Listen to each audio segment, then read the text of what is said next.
आप कुछ भी कहें, कितना भी जोर लगाएं, अल्टीमेटली आपको खोलना तो पड़ेगा। पैसा खत्म हो रहा है, इस तरह तो वफाक जो है वो दिवालिया हो जाएगा अगर ये सारा पैसा इस तरह खर्च होता रहा और रेवेन्यू कलेक्शन ना हुई। तो पाकिस्तान जैसा मुल्क जिसके वसाइल बहुत कम हैं, वहां पे अगर अमवात की शरह ये बता रही हों कि आप खोल सकते हैं, तो क्या खोल नहीं देना चाहिए? कि उनके पास कोई और रास्ता भी था, यानी जेब में पैसे नहीं हैं। वो एक पंजाबी की मिसाल है कि पल्ले नहीं धेला तो कर दी मेला मेला, ये मियाँ नवाज शरीफ साहब ने हमें सुनाई थी, मुझे अच्छी तरह याद है। तो अब पैसे है नहीं पास, और आप किस तरह आप लोगों को जो है वो फूड सप्लाई चेन भी आप रखें, उनका ख्याल भी आप करें, और जो सफ़ेद पोश एक बहुत बड़ा तबका अब वो आपकी तरफ देखना शुरू हो गया, उसको भी आप सपोर्ट करें। क्या मुमकिन था जब टैक्स भी आपको नहीं मिल रहा? देखें, बात यह है कि तनकीद करना तो बड़ी आसान बात है। पहली बात तो ये कि दुनिया के बड़े बड़े मुल्क, यूरोप में देख लें, सबसे बड़ी बात अमेरिका को देखें, आज उनकी क्या हालत है। सबसे पहले तो ये कि कोरोना में वो हमसे बहुत आगे, उनके नुकसानात हमसे बहुत ज़्यादा। इसका मैं ज़रूरी तो नहीं है कि इसका क्रेडिट लें, ये अल्लाह का शुक्र है कि हम उन नुकसानात में बहुत पीछे। मगर जहाँ तक लोगों का ताल्लुक है, वहाँ देखें कितने बड़े बड़े एहतजाज सड़कों पे हो गए, और आहिस्ता आहिस्ता उन्होंने भी अपना जो लॉकडाउन है उसको नरम किया, क्योंकि लोगों का एहसास, और इतने बड़े बड़े मुल्क जिनकी इकॉनमी इतनी स्ट्रांग है, वो भी इतने बड़े लेवल पर लोगों को सपोर्ट नहीं कर सके। तो इस बात को माने कि ये हुकूमत इस तरह लोगों को इस हद तक सपोर्ट नहीं कर सकती कि उनकी जो ज़रूरियात हैं वो इतनी देर तक आप पूरी करते जाएं। एक गरीब आदमी का ख्याल करना आप ज़रूरी है, हर एक को ये इफ़ेक्ट नहीं करता। वो किसी हद तक ठीक कहते हैं कि अशराफिया, उससे उनकी मुराद ये है कि शायद जो लोग जिन्हें मिलता है, जिनके वो डेली वेजेस वाला मामला नहीं, जिनका किचन ख़त्म नहीं हो गया, शायद वो जो हैं वो अपना काम चला पा रहे हैं। मगर जो दूसरे लोग हैं और वो मेजॉरिटी में हैं, उनका भी तो ख्याल करें। ये जिनको आप वाइट कॉलर की बात कर रहे हैं, वो लोग मांगते नहीं, मगर उनके हालात भी बड़े मखदूश हैं। शायद भाई देखें, हम लोग जो यहाँ पे टीवी पे बैठे ना, इस वक्त हम लोगों के घर में खाना मौजूद है। हो सकता है कि 2-3 महीने और भी लॉकडाउन चले तो हम लोग खाना खा सकते हो। लेकिन आज मैंने गरीब लोगों से रब्ता किया जब ये फैसला हुआ, तो यहाँ पे एक साइट है, वहां पे काम भी हो रहा था, वहां मजदूर मौजूद थे, पेंट करने वाले मौजूद थे, गरीब लोग। और जितने गरीब लोगों से मेरा रब्ता हुआ, उन सब ने कहा जी शुक्र है अल्लाह का पाकिस्तान खुल गया, हम भूखे मर रहे थे। जहां जहां आप, अगर मैं इस स्टूडियो में बिठा लूं गरीब आदमी को, तो वो 100% यही कहेंगे कि जी खोल दें, ये ठीक किया है।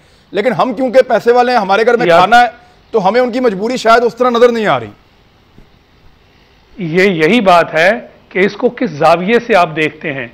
मैंने तो बड़े मुल्कों की अब बात कर दी ना, कि वहां तो देखने को हम दूर से कहते हैं कि उनके तो वसाइल में कोई कमी नहीं है, मगर वहां पे भी मुश्किलात हो गई, और उन्होंने भी अपने लॉकडाउन जो हैं उनको नरम करके आहिस्ता आहिस्ता चीज़ें खोलनी शुरू कर दी। पूरी दुनिया में आप देख लें, जगह जगह यही हो रहा है। तो अगर पाकिस्तान ऐसा कर रहा है तो क्या इस पर तनकीद करनी चाहिए?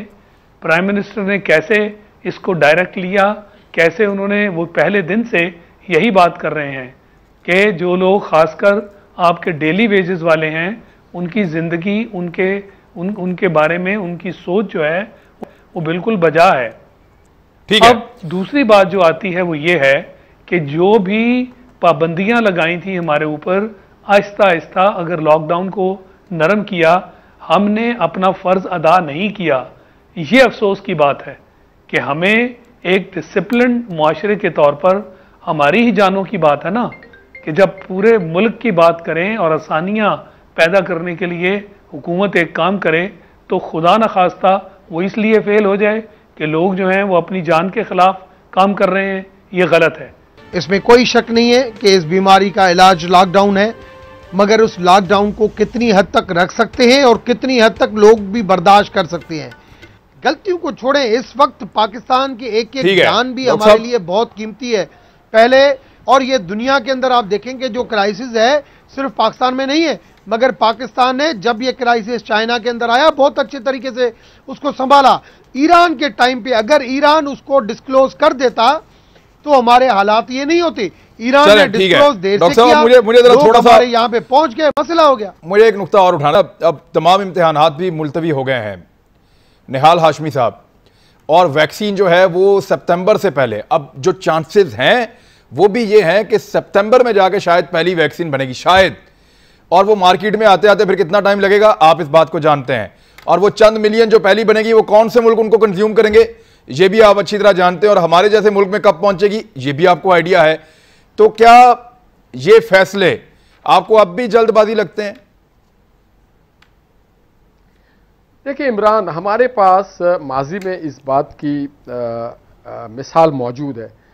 जैसे अभी डॉक्टर साहब कह रहे थे, मैं तो कहता हूँ रमेश कुमार के जगह इनका नाम होना चाहिए डॉक्टर रोशन ज़मीर, क्योंकि ये ज़मीर के हाथ मजबूर होकर हर गवर्नमेंट के साथ रहे अल्हम्दुलिल्लाह।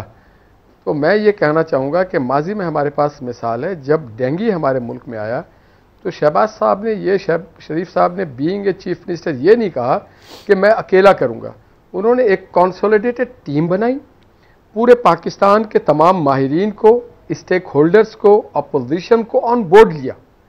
और जब आप निहाल भाई, मैं वहां जाता था यार, खुदा का नाम ले, क्या कर रहे हैं आप? मैं खुद शहबाज शरीफ साहब की मीटिंग में जाता था, अपोजिशन की और शहबाज शरीफ की वो लड़ाई थी उस दौर में कि आप सोच नहीं सकते, और कोरोना को और डेंगू का क्या मुकाबला सर, क्या कर रहे हैं निहाल भाई? नहीं सुन तो लें सर, देखिए आप बोल रहे हैं, आप जो कहना चाह रहे हैं। उन्होंने शहबाज शरीफ साहब ने एक टीम वर्क बना के बता के दिखाया। क्या आज ये अपोजिशन जिसको डॉक्टर साहब तनकीद का निशाना बना रहे, हम भी पाकिस्तानी हैं और उतने ही पाकिस्तानी है जितना कोई और है। आज बदकिस्मती से पाकिस्तान एक लीडरलेस कंट्री हो चुका है। देखिए हज़रत उमर फारूक रज़ी अल्लाह अन्हु का कौल है कि दरिया फरात के किनारे अगर कोई कुत्ता भी भूख से मर जाए तो उसका जिम्मेदार मैं हूंगा। तो आज लीडर नहीं है जो अपनी जिम्मेदारी उठाए, जो सबको सर ये उस पार्टी का आदमी कह रहा है सर, मेरी अर्ज सुन ले सर, ये कॉल उस पार्टी का आदमी सुना रहा है जिसके वज़ीर आला के मोहल्ले में 14 आदमी दिन दहाड़े मार दिए गए और उसको पता नहीं चला। ये वो आदमी, देखे निहाल भाई, ये बड़ा सच जुमला है लेकिन बात सच है। ये एक अलग चीज है, तो फिर वो कॉल आप यानी ये कॉल इनके ऊपर सादिक आता है, आप पे नहीं आता। भूख से दरिया फरात के किनारे, देखिए रियासत का जो हुक्मरान होता है वो ये नहीं कहता है अशराफिया लगा रहा है, वो ये नहीं कहता कि सिंध गवर्नमेंट ये कर रही है, उसके वज़रा और उसके मुशीर आकर के सूबे के गवर्नमेंट को लान तान नहीं कर रहे होते हैं। बात सारी ये है कि जनाब जहां पे किसी की कमी बेशी कमजोरी है उसको नजरअंदाज कीजिए।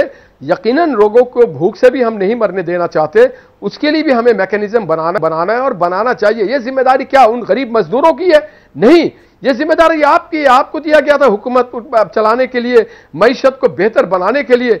आपने मईशत का भी बट्टा बैठा दिया। आपने मुझे एक बात है निहाल भाई, मैं आपको 100 रुपए दूंगा और आपको कहूं 100 आदमियों को खाना खिलाओ, कैसे खिलाएंगे निहाल भाई? जी 4 आदमियों को खिला लेंगे, 5 को तो खिला लेंगे, 10 को तो खिला लेंगे।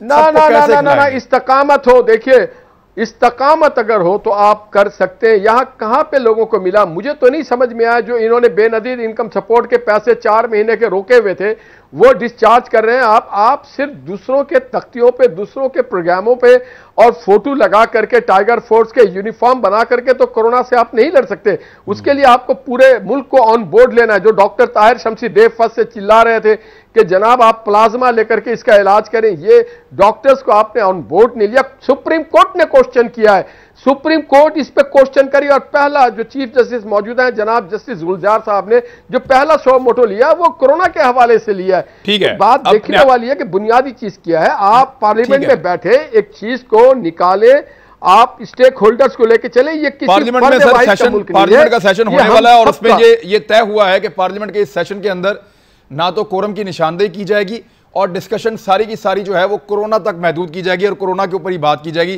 ताकि कंसेंसस कोई बने। और इमरान खान साहब बैठ करके उसे सुन रहे होंगे और जो अच्छी तजावीज होगी उस पर अमल भी करेंगे और एक एक मेंबर पार्लियामेंट के पास जाएंगे और उनसे सर ये गारंटी मैं नहीं दे सकता, वो आपको डॉक्टर साहब देंगे अपनी बारी पे। वो डॉक्टर साहब अपनी बारी पे आपको ये गारंटी दे सकते हैं। आपका मुतालबा ठीक है। मैं शायद भाई, मैं देखें शुरू में ये बताया गया कि ये हम तैयारी के लिए टाइम मांग रहे हैं, हमारे पास कैपेसिटी नहीं है, थोड़ा सा हमें कैपेसिटी बिल्डिंग करनी, हमें देखना है कि एकदम लोड ना आ जाए, तो उस लोड से बचने के लिए हम थोड़ी तैयारी कर लें। तो ये 2 हफ्ते का हमें थोड़ा सा आइसोलेशन में जाना पड़ेगा लोगों को। फिर हमने देखा कि ये बढ़ना शुरू हो गया।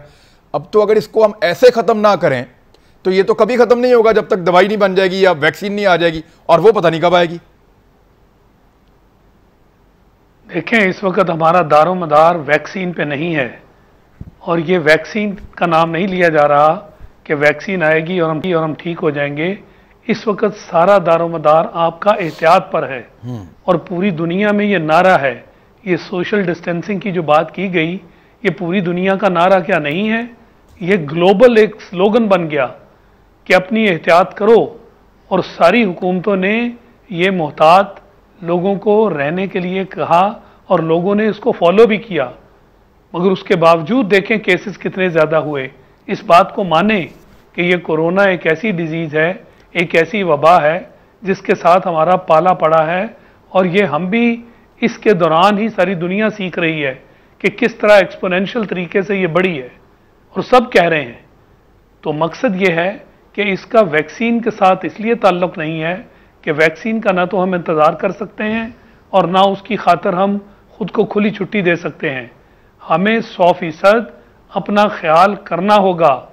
और आपको लोग ऐसे लगते हैं सर, शायद भी आपको लोग ऐसे लगते हैं कि वो एहतियात करेंगे, पाकिस्तानी लोगों की अगर आप नेचर नहीं, लोग नहीं, इसीलिए मैं कह रहा हूं कि लोग तो नहीं हैं, पर जब आपको ये पता चल जाए कि इसके बगैर आपकी अपनी जान खतरे में है, तो क्या आप थोड़ी एहतियात नहीं करेंगे? इस एहतियात में कौन सी बड़ी बात है? जहां इतने सारे लोग मिल के शॉपिंग करने जाते हैं, तो जब शॉपिंग का वक्त है वो एक आदमी चला जाए, एक लिस्ट बनाए घर से और एक आदमी जाए।